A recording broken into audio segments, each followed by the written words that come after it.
എല്ലാ കൂട്ടുകാർക്കും ദാസേട്ടൻ കിച്ചണിലേക്ക് ഒരിക്കൽ കൂടി സ്വാഗതം. എല്ലാവർക്കും സുഖമാണല്ലോ.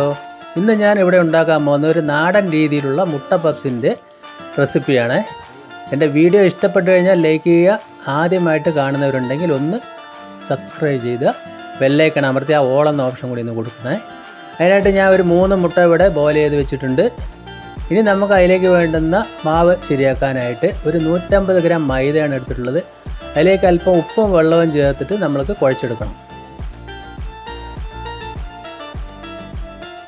നമ്മൾ പൊറോട്ടയുടെ മാവ് കുഴയ്ക്കുന്ന ഏകദേശം ആ പരുവത്തിൽ വേണമെന്ന് കുഴച്ചെടുക്കാനായിട്ട്.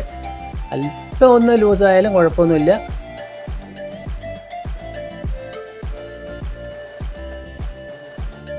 അപ്പോൾ ഞാനിവിടെ മാവെല്ലാം കുഴച്ച് ശരിയാക്കി വെച്ചിട്ടുണ്ട്.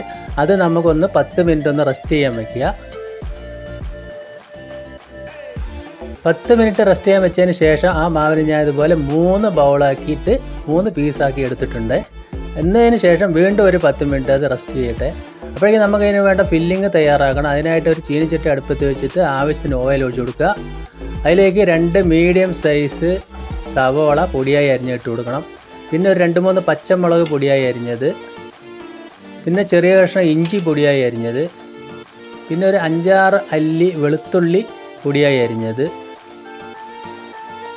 ഇതെല്ലാം കൂടി ഇട്ട് കൊടുത്ത് നല്ലപോലെ ഒന്ന് വഴറ്റി കൊടുക്കുക. തീ ലോ ഫ്ലെയിമിലിടുക.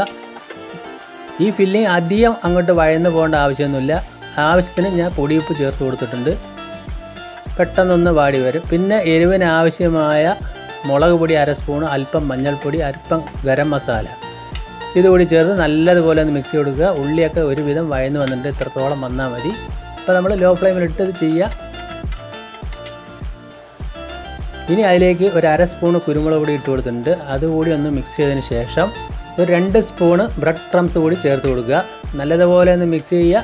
എന്നിട്ട് പൊടിയായി അരിഞ്ഞു വെച്ചിരിക്കുന്ന മല്ലിയില കൂടി ചേർത്തിട്ട് ഫ്ലെയിം ഓഫാക്കി വയ്ക്കുക. അപ്പോൾ അതിൻ്റെ എരിവൊക്കെ കറക്റ്റായിട്ട് വന്നിട്ടുണ്ട്. അപ്പോൾ ഞാൻ അല്പം കൂടി ബ്രെഡ് ക്രംസ് ചേർത്ത് കൊടുത്തിട്ടുണ്ട്. അപ്പോൾ ഫ്ലെയിം എല്ലാം ഓഫാക്കി. അപ്പോൾ നമ്മുടെ ഫില്ലിങ് റെഡിയായി. അപ്പോൾ ആ 3 മുട്ട ഞാൻ 6 പീസാക്കി എടുത്തിട്ടുണ്ട്. ഇനി നേരത്തെ കുഴച്ച് വെച്ച മാവ് ഇവിടെ സെറ്റായി വന്നിട്ടുണ്ട്. അത് നമ്മൾ പൊറോട്ട വീശുന്ന മാതിരി ഇതുപോലെ വീശി കൊടുക്കുക. ഇനി വീശാൻ പറ്റാത്തവർ നല്ല തിന്നായിട്ട് പരത്തി കൊടുത്താൽ മതി.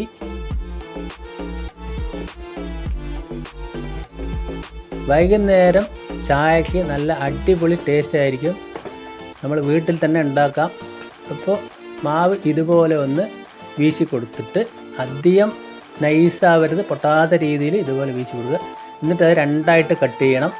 ആ സൈഡ് ഭാഗം കനമുള്ള ഭാഗമൊക്കെ ഒന്ന് കട്ട് ചെയ്ത് മാറ്റാം. അല്പം കട്ട് ചെയ്ത് മാറ്റാം. ഇനി ഒരു ഭാഗത്ത് ഞാൻ ആദ്യം കുറച്ച് ഫില്ലിങ് വെച്ച് കൊടുക്കുന്നുണ്ട്. അതിൻ്റെ മേലെ ഒരു പീസ് മുട്ട വെച്ച് കൊടുക്കുന്നു. മുട്ടയുടെ മേലെ കുറച്ചുകൂടി ഫില്ലിങ് വെച്ച് കൊടുക്കുക. എന്നിട്ട് നമ്മൾ ഇതുപോലെ അങ്ങോട്ട് മടക്കി കൊടുത്താൽ മതി. അപ്പോൾ നൈസ് ആയതുകൊണ്ട് തന്നെ, മൈദ ആയതുകൊണ്ട് നേരെ അതിൽ ഒട്ടിപ്പിടിച്ച് നിൽക്കും. നമ്മൾക്ക് ഒട്ടിക്കാനുള്ള അതൊന്നും എടുക്കണ്ട. സൈഡ് കട്ടിയുണ്ടെങ്കിൽ ഒന്നുകൂടി നമ്മൾ ഇതുപോലെ കട്ട് ചെയ്ത് മാറ്റി കൊടുത്താൽ മതി. അപ്പോൾ ഇതേപോലെ നമ്മളെല്ലാം ചെയ്തെടുത്താൽ മതി.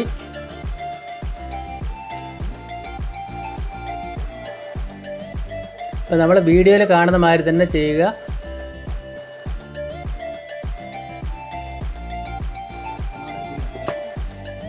ഇപ്പോൾ നാടൻ രീതിയിൽ പണ്ട് കാലത്തൊക്കെ ഹോട്ടലിൽ ഇതുപോലെയൊക്കെ നമ്മൾ ചെയ്തു കൊടുക്കാറുണ്ട്.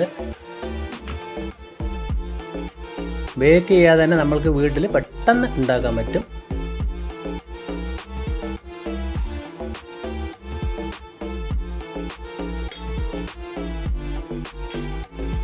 അപ്പോൾ എല്ലാം ഞാൻ ഇതുപോലെ ഫില്ല് ചെയ്തെടുത്തിട്ടുണ്ട്.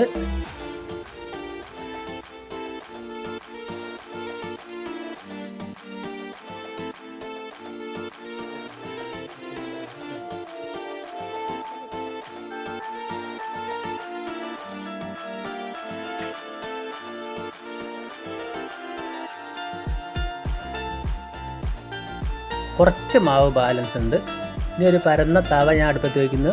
അതിലേക്ക് കുറച്ച് ഓയിൽ ഒഴിച്ചു കൊടുത്ത് ചൂടാവുന്ന സമയത്ത് ഇതുപോലെ നമ്മൾ, അതായത് മീനൊക്കെ പൊരിക്കുന്നില്ല, അതുപോലെ നമ്മൾ ആ മടക്കി വെച്ച ഭാഗം അടിയിൽ വരത്തക്ക രീതിയിൽ ആദ്യം ചെയ്ത് കൊടുക്കുക. ഈ സമയത്ത് നമ്മൾ തീ ലോ ടു മീഡിയം ഫ്ലെയിമിൽ തന്നെ ഇടണം. കാരണം പെട്ടെന്ന് അത് ചൂടായി വരും. എന്നിട്ട് പതുക്കെ പതുക്കെ നമ്മളത് പൊരിച്ചെടുക്കണം. ലോട്ട് മീഡിയം ഫ്ലെയിമിൽ തന്നെയാണ് അത് കിടക്കേണ്ടത്. അപ്പോൾ നമ്മൾ ഒരു സൈഡ് ഇതാ ചെറുതായിട്ടൊന്ന് ബ്രൗൺ നിറമായിട്ടുണ്ട്. അപ്പോൾ നമ്മൾ ഇതുപോലെ ഒന്ന് തിരിച്ചിട്ട് കൊടുക്കുക.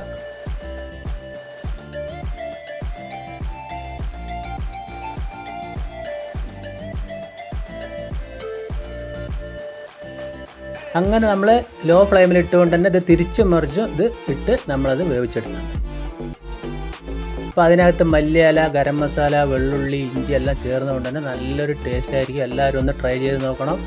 അപ്പോൾ നമ്മുടെ പപ്സൊക്കെ ഏകദേശം ഇതുപോലെ നല്ല കറക്റ്റായിട്ട് വന്നിട്ടുണ്ട്. പിന്നെ അതിൻ്റെ സൈഡൊക്കെ ഒന്ന് ഇതുപോലെ 4 സൈഡ് ഒന്ന് ചെറുതായിട്ട് ഇങ്ങനെ മുരിച്ചിട്ടു ഇങ്ങനെ കുത്തനെ വെച്ച് കൊടുത്താൽ മതി. അപ്പോൾ എല്ലാം അവിടെ ഒന്ന് മുരിഞ്ഞ് നല്ല സെറ്റായിട്ടുണ്ട്. അപ്പോൾ നിങ്ങൾക്ക് വീഡിയോ ഇഷ്ടപ്പെട്ടെന്ന് കരുതുന്നു. അടിപൊളി മുട്ട പപ്സ് നാടൻ രീതിയിലുള്ള ഇവിടെ റെഡി ആയിട്ട് വന്നിട്ടുണ്ട്. ഇനി അതൊന്ന് കട്ട് ചെയ്ത് കാണിച്ചു തരാം. വീണ്ടും നല്ല വീഡിയോ ആയിട്ട് കാണാം. Thank you.